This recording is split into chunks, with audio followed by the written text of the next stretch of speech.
Great. Back to our audience again. There were a number of people in the red scarf there, yeah? You're talking about bands helping each other. How did you get involved with Clannad? I mean, I know it's above the scale that we were talking about, but how did you get involved with Clannad? I've been a fan of traditional music for the last about 2 years.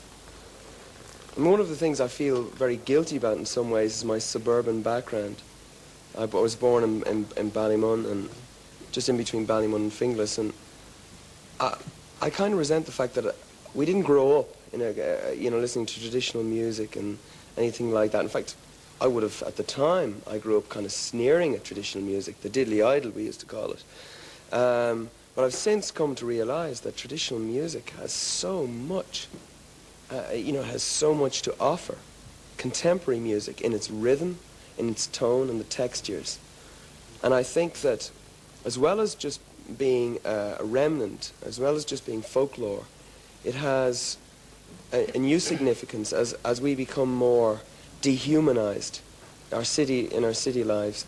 And I think the group Clannad, they had an incredible marriage between the past and the future.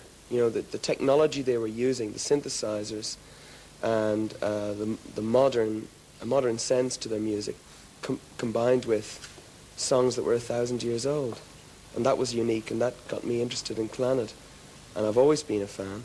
Did they approach you? Did they approach you?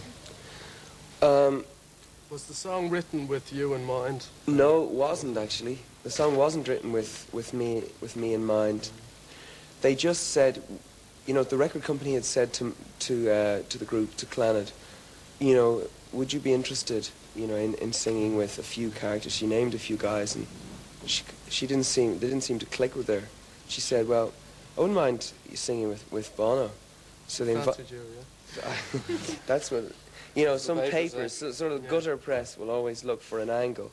So since, as you've so mentioned, since I've been involved with Clannad as a group, people trying to think that Moya and myself are getting along too well. Of course, Moya is more like a sister.